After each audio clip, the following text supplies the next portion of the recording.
Oh my! Could it be? It is! It's Gasp time!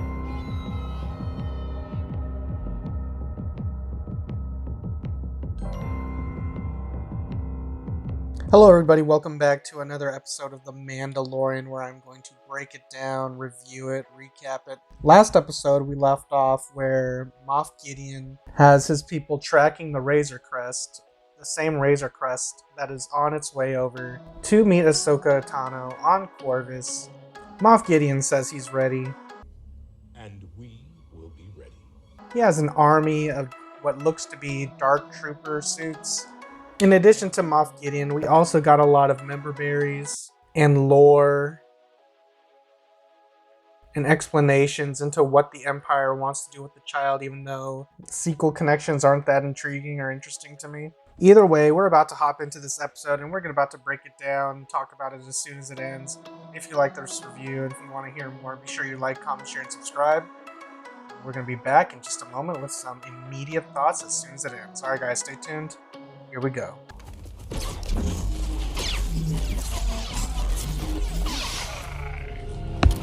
Alright, so that was episode 5, chapter 13 of The Mandalorian season 2, called The Jedi.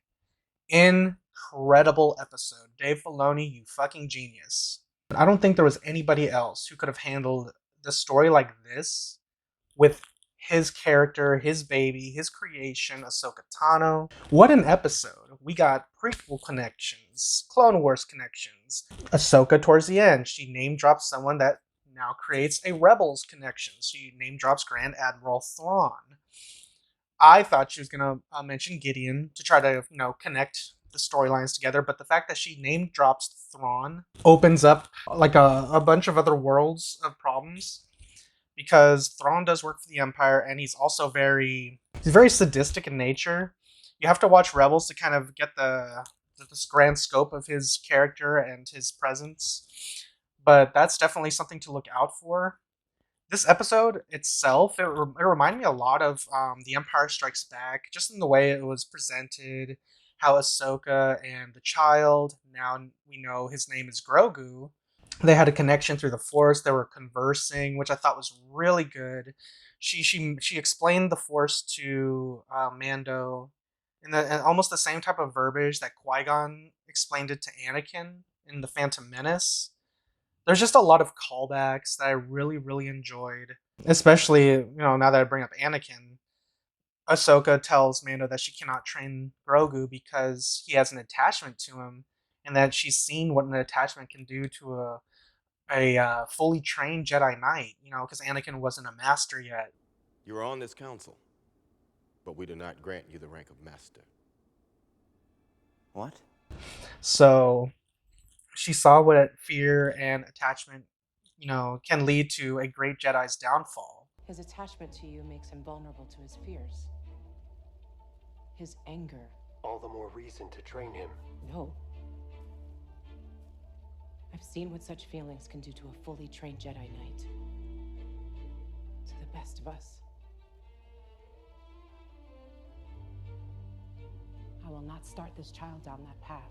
And that sent chills down my spine and my arms. I was like, it gave me goosebumps. Hearing, about Anakin's great fall, and how she says that she can't train the child. Towards the end, she gives them information to go to another planet, which the name escapes me right now. I'll have to go back, and to have him sit on the Seeing Stone at one of the ruins of one of the ancient Jedi temples, and hopefully when he reaches out through the Force, another Jedi will be able to sense him and come for him.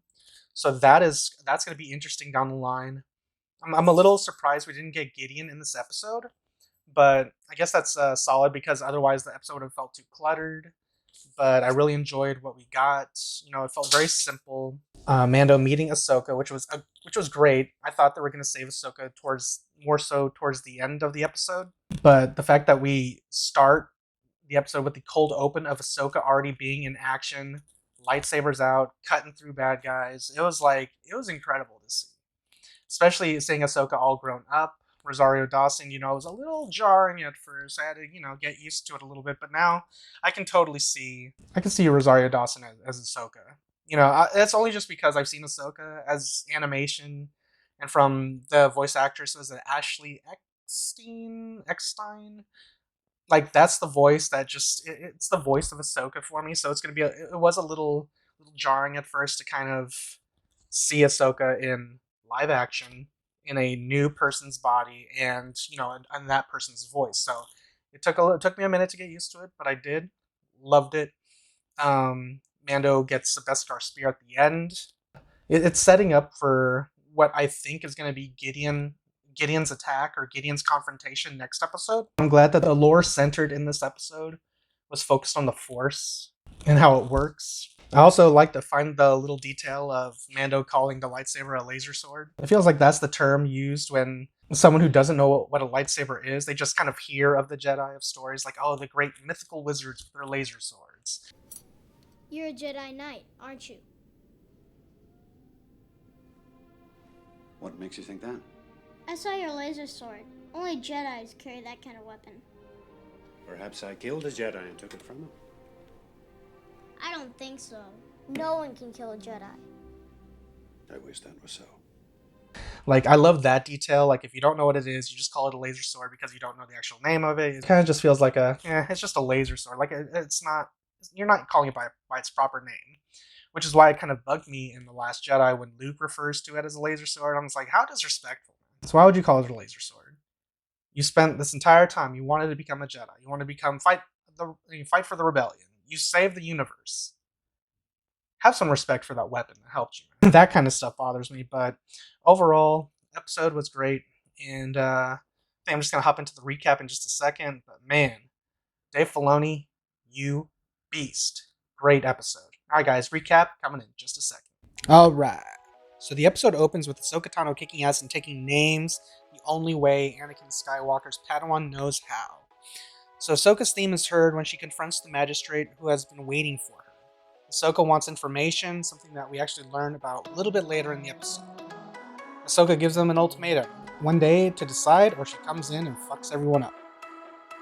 Mando detects a beacon and lands on Corvus, and the baby wants the ball again. Mando enters the siege city and meets with the magistrate who wants the Jedi dead. Will pay with a pure Beskar spear. Mando and Ahsoka cross paths, and after a scuffle and brief fight, she notices the child. She name drops Master Yoda and discovers the child has a name. The child's name is Grogu and was on Coruscant during the time of the prequels. He was raised on Coruscant at the Jedi Temple. He was hidden and taken from the temple. He has no memory, just darkness. Ahsoka explains the Force to Mando. Mando needs Ahsoka's help and tells her about his mission. Mission from Bo-Katan to bring this child to Ahsoka Tano. Mando connects with Grogu in what could be seen as a proud parent moment. Ahsoka says she cannot train the child because of its attachment to Mando, and that his fears could ultimately take over. Mando and Ahsoka decide to work together against the magistrate, Morgan Elsbeth, who we learn was around during the Clone Wars during an attack on her homeworld. Her anger helped fuel and build the Imperial Star Fleet. So basically your generic bad guy origin story. Ahsoka infiltrates the base without breaking a sweat and confronts the magistrate, tossing a piece of Mando's armor to show that he has failed. Ahsoka is looking for the magistrate's master, who we know as Grand Admiral Thrawn, someone that we actually see in Rebels. Ahsoka confronts the magistrate and a fight breaks out. Ahsoka loses a lightsaber, but both Elsbeth and Lang are defeated. Ahsoka asks about Thrawn, and Elsbeth's fate is unknown. Mando is gifted the Beskar spear and goes to get Grogu. Ahsoka mentions the planet of Tython to visit an ancient temple where Grogu could choose his path. He will sit upon the Seeing Stone and reach out through the Force, and hopefully a Jedi will reach out back to him and come looking for him. Ahsoka mentions that there's not many Jedi left, so the Jedi that could see Grogu and come looking for him could either be Luke, could be Ezra, or could be Cal.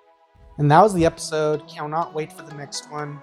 I think we only have a couple episodes left this season, so I hope Perhaps the season will end with either a Luke appearance, Ezra appearance, or a Cal appearance. Either way, very excited to see how the story unfolds and develops. If you enjoyed this review and recap, be sure to like, comment, share, and subscribe. I'm gonna get out of here and I'll talk to you guys later. Alright guys, see ya.